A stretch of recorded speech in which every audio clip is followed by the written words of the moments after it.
Talk about low-budget flights, no food or movies? I'm out of here. I like running better. Welcome back, YouTube viewers, to another video. So, at the time of recording this, I saw Transformers 1 the previous night, and I have a lot to say. Can I just start off by saying that this movie was phenomenal. Great. I loved it from beginning to end. I definitely have a few issues, but other than that, I've seriously got to say this is about the 8th greatest animated film of all time. No, at least from what I've seen, and I've seen all the best. This is just, I love this movie. Easily the best Transformers movie, which, aside from the 86 movie, is not saying much, but yeah, this was just, I love this.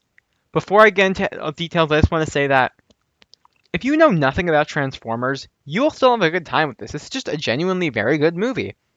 It is very well written, for one. I mean, as Greg Owen noted in his review today, that so much happens, but none of it feels rushed.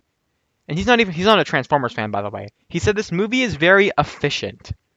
And it's definitely something I gotta say, but without further ado, let's dive on into Transformers 1.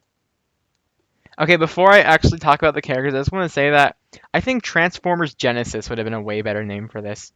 Transformers 1 is just, it's not a good name. I think we all know that. But anyway, so talking about Orion Pax and D16, they were very well handled here. Because it is a thing in some continuities that before they were Optimus Prime and Megatron, they were Orion Pax and Megatronus, or just even Optimus and Megatron. They were once brothers, best friends, except outside of maybe a few flashbacks and Cyberverse, which I liked. Great show, by the way.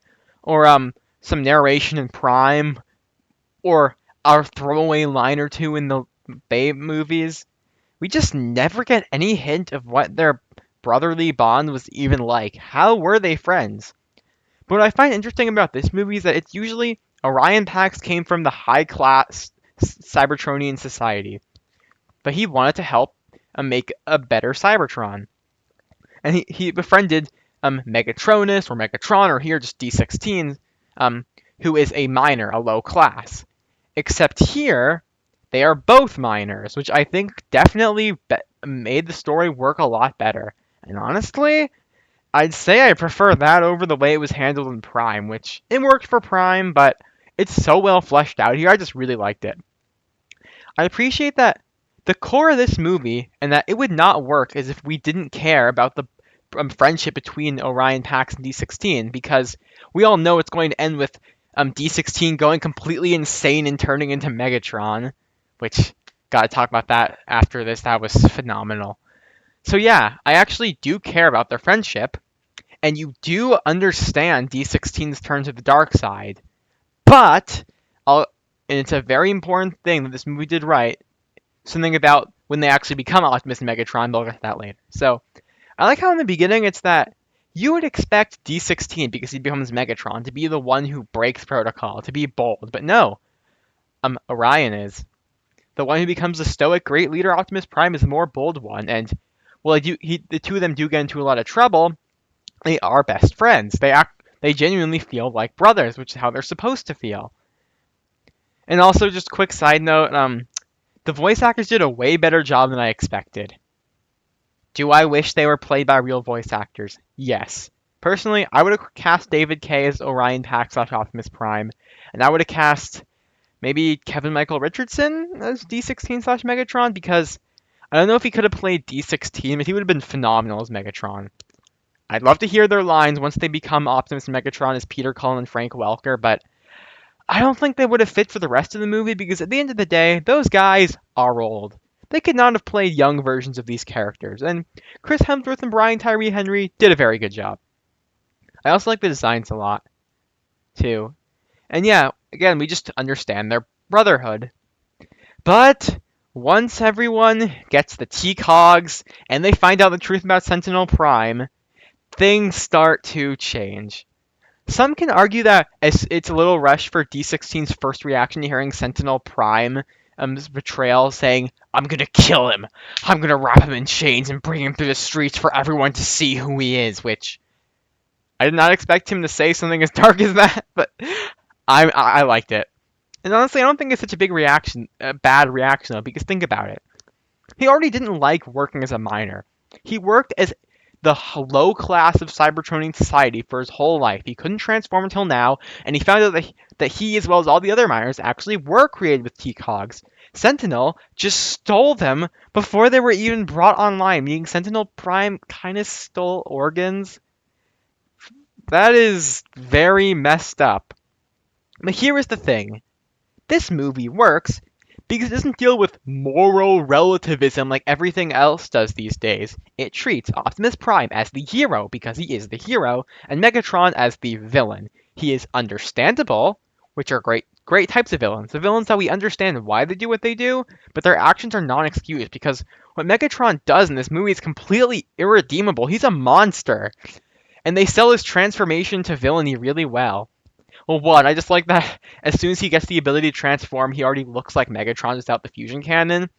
And once we get to the scene with the Cybertronian High Guard, when he starts beating up Starscream, then his fusion cannon activates, and all the other High Guard troops start cheering his name, that's when you know things are going really bad.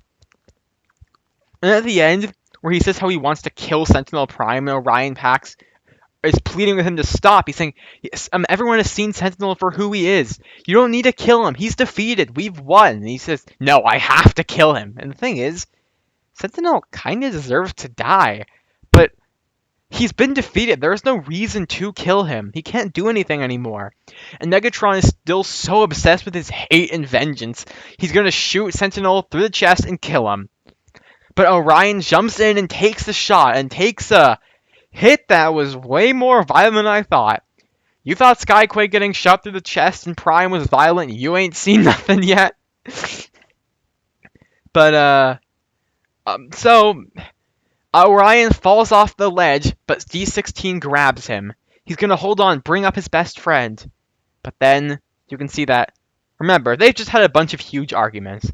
And D16 has grown more and more violent. So his eyes finally turn red and he just says, I'm through saving you.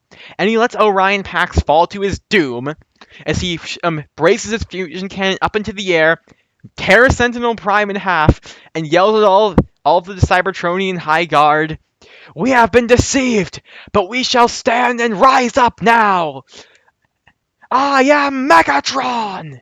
Who he names himself after Megatronus Prime, which, again, nice lore from Transformers, because in Prime it's supposed to be that he named himself after Megatronus and then just shortened it to Megatron here, so I like the way it's handled here, too. And just can I say that I didn't know there was a post-credit scene until after I saw the movie. I thought there was just a mid-credit scene. I really wish I had seen it. So I got to see it on YouTube, but it was in kind of bad quality. And why did they save Megatron naming the Decepticons and forging the insignias and all his troops for the post-credit scene? You don't think that should have been in the movie? Could have been. But anyway, and you really know things are going off the deep end. When Sentinel's been killed, and Megatron's and everyone starts screaming. I like how Starscream is the first one to say, "All hail Megatron!" But while Bumblebee and Alita are completely horrified by what just happened, Optimus has fallen into the core of Cybertron, where he is greeted by the spirits of the 13 Primes who tell him that he is truly worthy of the Matrix of Leadership. And to arise, Optimus Prime. He comes out of the core of Cybertron with his battle mask, his G1 axe, fire, and completely beats up Megatron. I mean, they're pretty evenly matched, but they're just an amazing action scene. Megatron is eventually defeated, and Optimus tells him to leave Iacon and never return, and he's exiled him. And just, wow. Seeing this all unfold was just spectacular. I've never cheered in the movie theater until I saw this. Usually it's because, I just don't want to disturb other people, so I don't. But I decided there weren't that many people in my theater, I'd do it. There was one other person in the row behind me, some kid cheering. I could tell he was having a really good time. But yeah, the whole plot of Optimus and Megatron is just fantastic here. I really loved it. They handled it about as well as they could have. And nitpicks with it though is one, I'm really glad they actually did an Optimus Prime speech at the end, but well, I understand why. I hope someday Peter Cullen somehow does read of that. I'd love to hear him do that speech. And also, he says freedom is the right of all autonomous beings. You got the quote wrong. It's freedom is the right of all sentient beings. Also, that speech, there would have been a perfect spot in it for him to say, till all are one, but he just doesn't. Can you believe this movie doesn't quote the 1986 movie? Isn't that a thing all these movies have to do? Who cares if one shall stand, one shall fall is a huge cliche. Well, it didn't need to be here, and I'm sure it'll be in a sequel if they make sequels. I would have liked to hear it. But anyway, the whole stuff with Optimus and Megatron was fantastic. Okay, Sentinel Prime, this movie's villain. Can I just say that? I love how it's just a thing that whenever Sentinel Prime actually gets a major appearance, he's just evil. I mean, actually, it's funny though. I got to talk to Marty Eisenberg, the story editor for Animated at TFCon. He said that Ultra Magnus was intended to be the jerk rival in Animated, and Sentinel Prime was going to be the leader of the Autobots. But Hasbro told him, "No, we don't want the popular character to be the jerk. Make the random character that nobody ever heard of the jerk." And because of that, the name Sentinel Prime is actually memorable. And Sentinel in the movie, in the Dark of the Moon, was supposed to be Ultra Magnus, but they changed it as well. Okay, so this version of Sentinel Prime is a mix of the previous two incarnations. So he's blue and yellow like he was in Animated, and he's a huge condescending jerk that wants everyone to love him. But unlike Animated, where he was just a huge jerk and condescending, well, he is that. They combine with the fact that he's a traitor from the Dark of the Moon. And while there, again, in Animated, it was just he was a jerk. In Dark of the Moon, it was, well, what he did was wrong. He wasn't an evil person. He just really wanted to save Cybertron. What he did was evil, but I mean, okay, he kind of was evil, but here he's just straight on murderous tyrant. He has all the people of Cybertron love him, and they praise how great he is, and he says how one day I'm gonna find the matrix of leadership, and Energon is gonna flow again, which John Hamm did an excellent performance. While I would have recast most of the characters here with real voice actors, whoever John Hamm is, he killed it. I wouldn't recast him. So, anyway, I also really like his design here. It's just nice to get to see Sentinel Prime again, especially since he looks like Animated, which is this movie, I just add, might be my second favorite thing coming out of Transformers. Nothing beats Animated. I mean, maybe Beast Wars is a little better than this. I don't know. But anyway, so Sentinel's just really well handled here. We find out that he is not actually called Sentinel Prime. He gave that name to himself. He was an assistant to the Primes, as Alpha Trion reveals, but he was never one of them. What he did was, he was there when they fought the Quintessons, and he said that, I sat there for years, listening to them fail, watching them fail their war, and listening to them give all their poetic speeches about honor and loyalty. So what did he do? He murdered all the 13 Primes, except for Alpha Trion, who barely survived. He stole the Matrix of Leadership, except they rejected him because he is most definitely not worthy. And he effectively took over Cybertron. This guy is horribly evil. I love the scene too when he has D16 captured and he sees the just Megatron's Prime logo on him and he rips it off and then burns it onto his chest, which is the Decepticon logo. Really great stuff. And again, as I mentioned earlier, Sentinel Prime kind of deserved to die, honestly. What Megatron is still super evil and didn't need to kill him, but oh my goodness. This version of Sentinel probably one of the most evil characters in Transformers because, as I mentioned before, he stole the T-Cogs of certain Transformers and made them work as miners. So they would just think they were meant to work lower class jobs because they were lower class bots. Oh my goodness, is this guy evil. He's effectively a corrupt politician. It just complete lunatic. Fantastic villain, though. Then I'm going to talk about B127, or B127, Bumblebee, whatever. I'm not calling him by his stupid nickname. I hated those jokes. I wish they weren't in this movie. They shouldn't have been in this Transformers movie anyway. But other than that, honestly, Bumblebee wasn't nearly as annoying as I thought he would be. From the trailers, I thought he was just going to be some obnoxious comic relief character who would constantly never shut up. Except it wouldn't be like Animated where he would still fit the tone in certain scenes and he actually would be funny. But honestly, outside of the nickname joke, I found most of his jokes to be pretty good. The whole thing that was featured in the trailers with the, wow, raise your hand if you've got wave in your name. That got a chuckle out of me. The whole knife hands bit would have been funnier if I hadn't seen that ad on Paramount Plus about 10,000 times. I mean, I thought it was really funny how Orion and D16 meet him, where he's just working at the most low-class job imaginable by himself, where he just watches garbage burn. And I love how his robot mode, once he gets the ability to transform, looks like Goldbug. That was a really nice touch. Oh no, he was pretty good. Sure, he doesn't really have any real stake in the plot, but the plot couldn't function without him, and he was somewhat entertaining. As for recasts, I don't know, honestly. I'm going with Bumper Robinson, who played him in anime, but that might be a little too familiar. Maybe Wilford L. or Jeremy Levy. Any of those guys, I mean, Keegan-Michael Key did a fine job. I just hope that the sequel tones him down. Alita 1.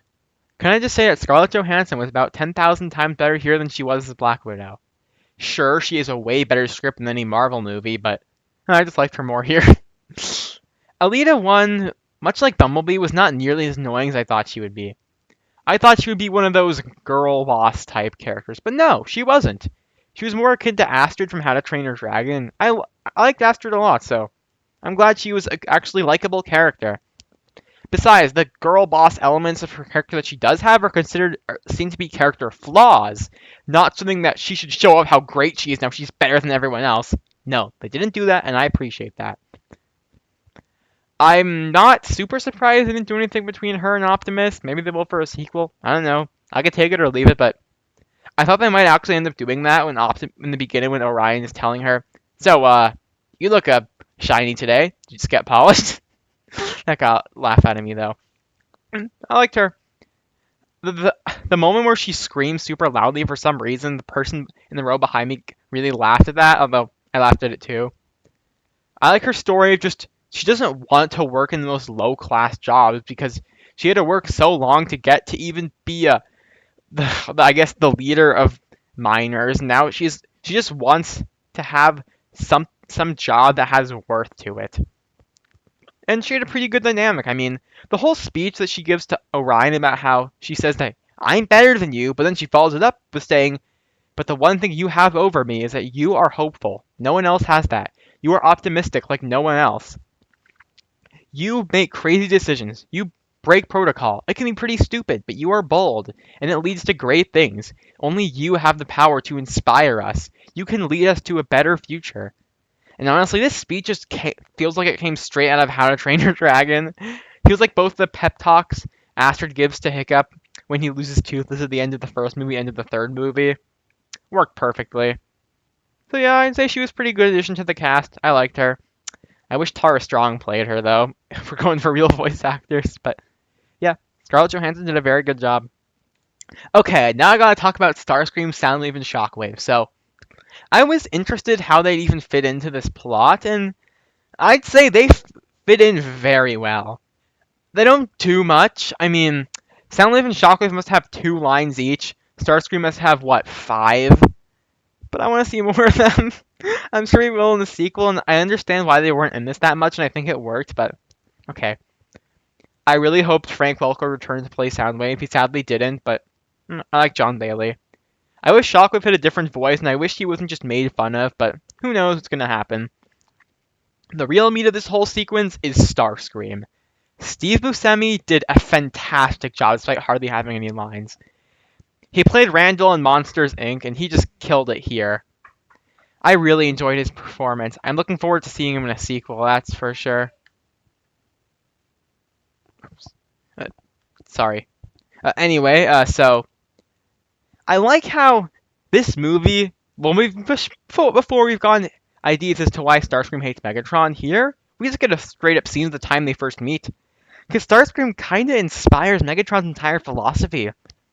He's telling all our heroes that, yes, the Quintessons you need to be stopped, Sentinel Prime does need to be stopped, but there's no such thing as unified Cybertron. That can't work. The only thing that matters is the strength of one bot over another. So what does D16 do into this? He is so enraged as he tells Starscream that he's just a loser sitting on his throne pretending to be great, but he hasn't done anything. And then he beats him up into a pulp.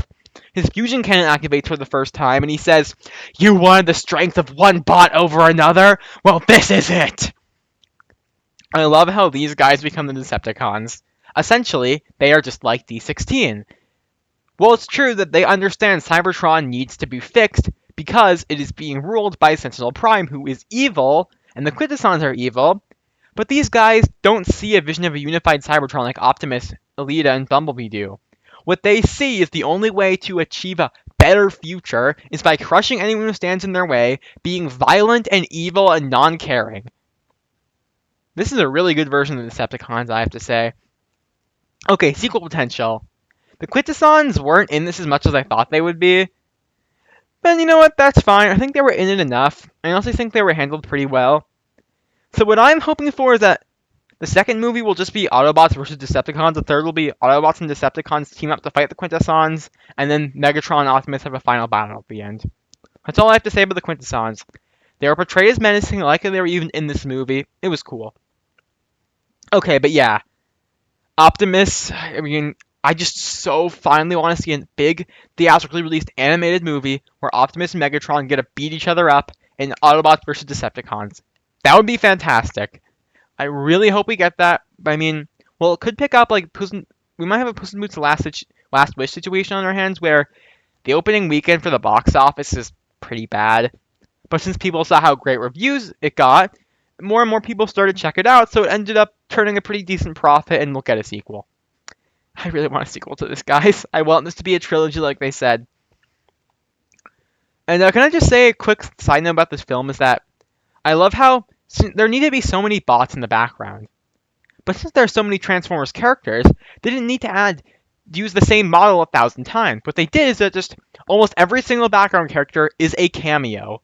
But it doesn't feel like it's fan service. I mean, it is, but it doesn't feel like it's nostalgia bait. It actually makes sense. You see Jazz, who is named. You see RC, Ironhide, Wheeljack, Windblade, Ratchet is mentioned. That's just so cool. Music. Brian Tyler returning from Transformers Prime of all things. He also did the Super Mario Bros. Movie. His soundtrack was good. Nothing super memorable, but I liked it. It fit the tone well, and much like Puss in Boots: The Last Wish, while I do wish his soundtrack were more memorable, that movie soundtrack was not that memorable, it did fit very well, and that's what a soundtrack should do in the very least.